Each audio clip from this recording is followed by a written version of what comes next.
뜬금없이 경찰서로 왔는데 국제면허 발급하러 왔어요. 인터넷으로는 일주일 정도 걸린다고 하는데 경찰서에 와서 하면 금방 된다고 합니다.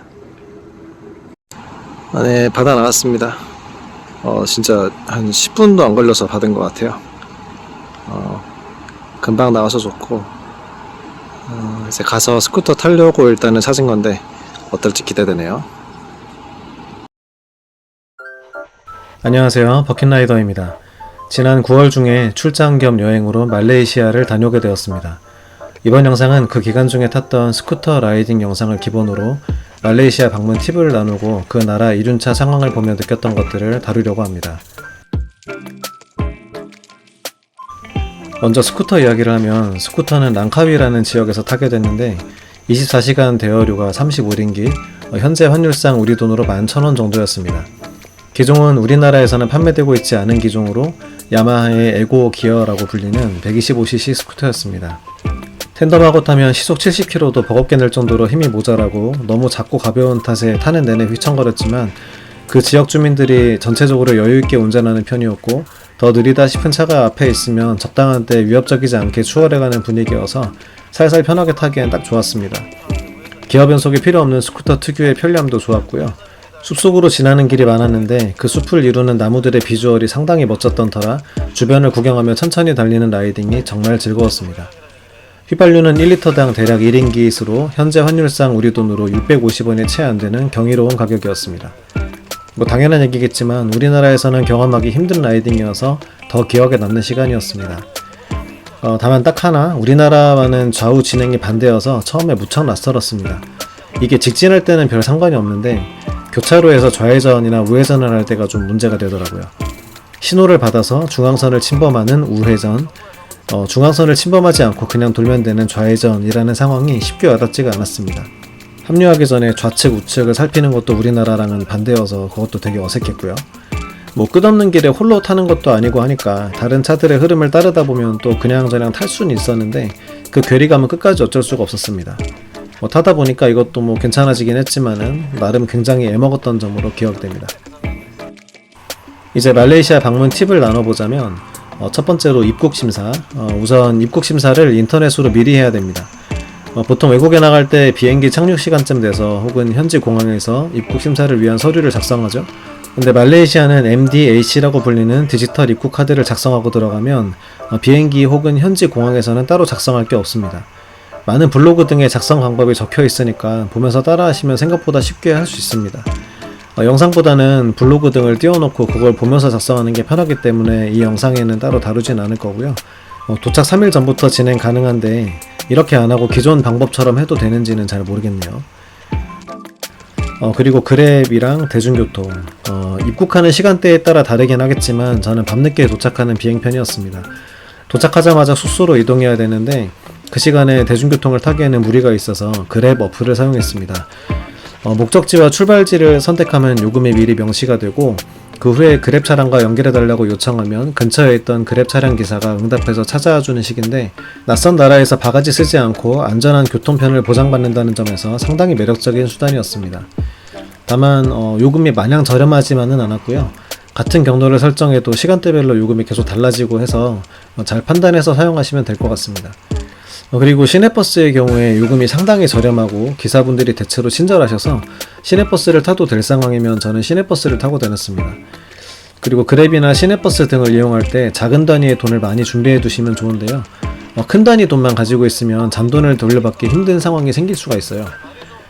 특히나 시내버스 같으면은 탑승할 때 목적지를 말하면은 그 거리에 따라서 즉석에서 요금을 계산해서 알려주는데 센트 단위 잔돈은 아예 돌려주질 않았고요.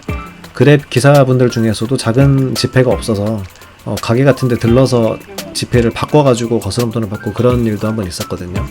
그래서 작은 단위 돈도 가지고 계시면 좋을 것 같습니다. 그리고 현지인과의 소통 부분인데, 케이스 바이 케이스이긴 하겠지만은 저는 이번 일정 동안에 마주쳤던 대부분의 현지인분들이 무척 친절하셨어요.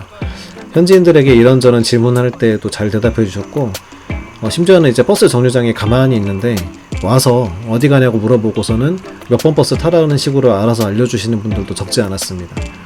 눈이 마주치면 먼저 씩 웃으면서 인사를 건네는 분들도 많이 계시고 저도 같이 인사하고, 이게 익숙해지다 보니까 우리나라 와서 오히려 살짝 어색한 느낌이 생기더라고요.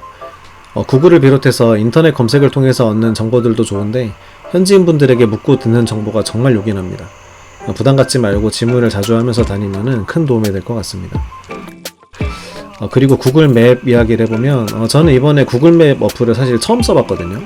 해외에서 운전할 일이 없었기 때문에 해외에서 사용 가능한 내비게이션을 써본 일 자체가 없었습니다. 근데 이번에 스쿠터를 렌트하게 되면서 구글 맵을 처음 써봤는데 우리나라에서 네이버 지도나 카카오맵 같은 내비를 쓰면서 운전하는 그 느낌 그대로 해외에서 운전하면서 돌아다닐 수 있다는 게 상당한 매력으로 느껴지더라고요. 내비게이션 기능은 물론이고 도보로 이동하거나 대중교통을 타야 할 때도 꽤나 정확한 정보를 알려주기 때문에 아주 큰 도움이 되었습니다. 이따 말하겠지만 로밍 데이터 요금을 3기가짜리로 가입해서 갔기 때문에 구글맵 계속 쓰면 데이터에 압박이 있지 않을까 했는데 데이터 소모도 생각보단 크지 않은 것 같습니다. 다만 일정 막바지에 좀 외곽에 위치한 곳으로 가니까 그곳 기준으로는 틀린 정보도 섞여 있긴 하더라고요. 구글에 표시되어 있는 배차 간격이랑 실제 배차 간격이 맞질 않거나 구글에 표시된 시내버스 노선 번호가 실제로는 존재하지 않거나 하는 식으로 좀 틀린 정보도 있긴 있습니다. 이럴 때는 앞서 말했던 것처럼 현지인 분들에게 물어보면은 완전히 해결할 수 있습니다. 틀린 정보가 있을 때도 사실 실시간으로 위치를 추적하는 기능이나 전체적인 경로의 파악은 전혀 문제가 없기 때문에 큰 도움이 됐다는 것은 변하지 않습니다. 앞으로도 해외 나가면 구글 맵부터 켜고 다닐 것 같습니다.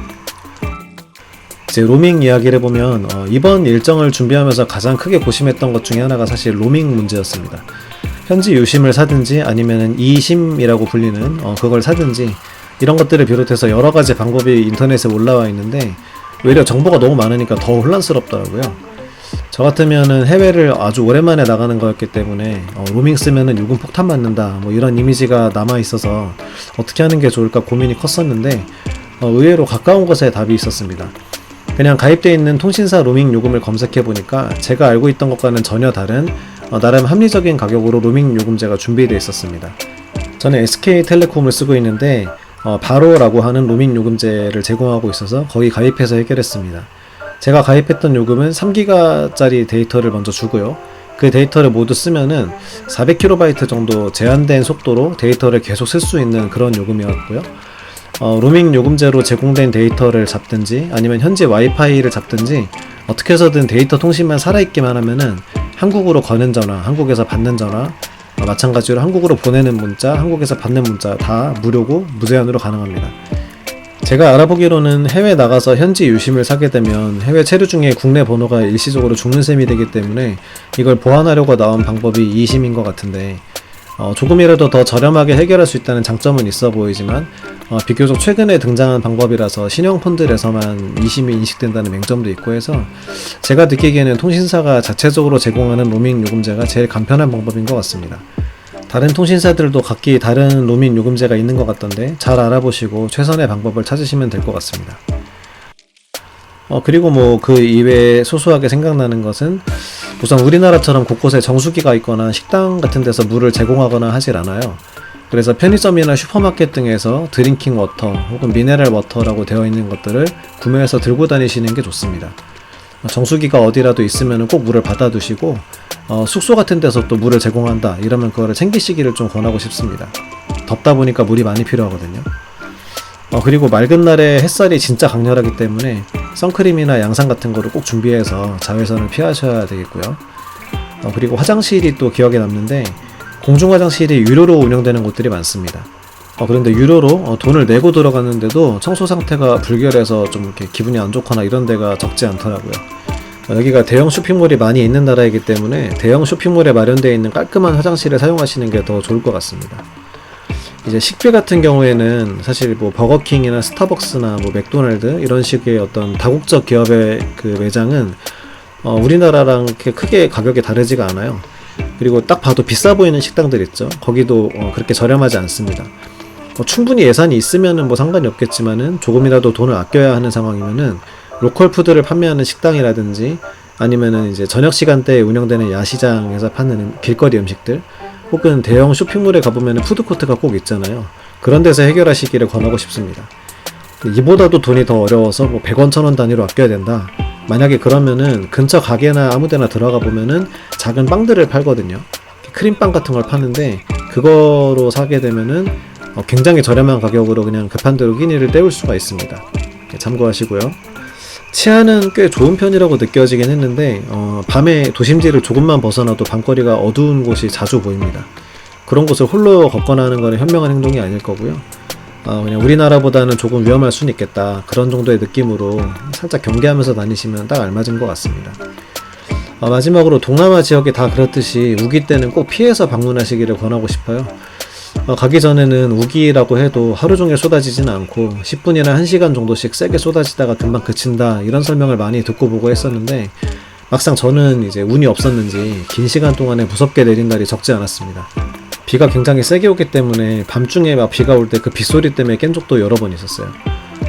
스쿠터 타고 운행하다가 이제 맞으면 아플 정도의 그 강한 비를 제대로 만나가지고 피해보려고 잠깐 섰는데 비가 결국에 안 그쳐서 그냥 그대로 타고 온 날도 있었습니다. 뭐 이러니 저러니 해도 우기는 우기인 거고요. 해외 나가려면은 적지 않은 준비와 시간과 비용 같은 게 필요한데 방문 목적이 무엇이 됐든 간에 쾌청한 날씨에 다녀오는 게 무조건 다 나은 거는 분명한 일이죠. 그래서 날씨를 잘 체크해 보시기를 권하고 싶습니다.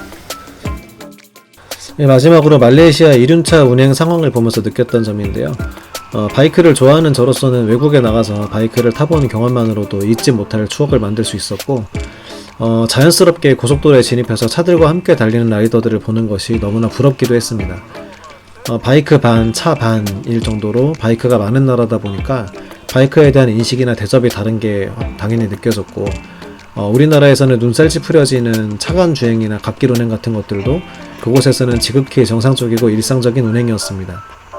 로마에 가면 로마법을 따라야 하는 것처럼 그 나라 상황을 우리나라에 그대로 가져올 순 없겠지만은 적어도 우리가 막연히 위험할 거라고 생각하는 고속도로 주행이나 뭐 갓길 주행 이런 게 정말 그렇게 위험한 건가? 이런 의문이 강하게 들었고요. 우리나라에서 바이크를 타면서 겪게 되는 불합리한 상황들에 대한 아쉬움도 크게 느껴졌습니다. 이에 관련된 뭐 어떤 분석이나 해법을 내놓으려는 영상은 아니고 제가 그럴 만한 지식이 충분하지도 않으니까 더 깊게 얘기하진 않겠지만 한 사람의 라이더로서 많은 생각이 들었던 시간이었습니다. 우리나라의 이륜차 상황도 더 좋은 방향으로 개선되었으면 좋겠네요. 그리고 앞으로도 외국에서 바이크 타는 이런 기회가 종종 있으면 좋겠습니다. 말레이시아 방문을 준비하시는 분들께 조금이나마 도움이 되셨기를 바라고요. 혹시 질문거리 있으시면 댓글 남겨주시면 제가 아는 범위 내에서는 성실하게 답변해 드리겠습니다. 오늘 영상 여기서 마치겠습니다. 시청해주셔서 감사합니다.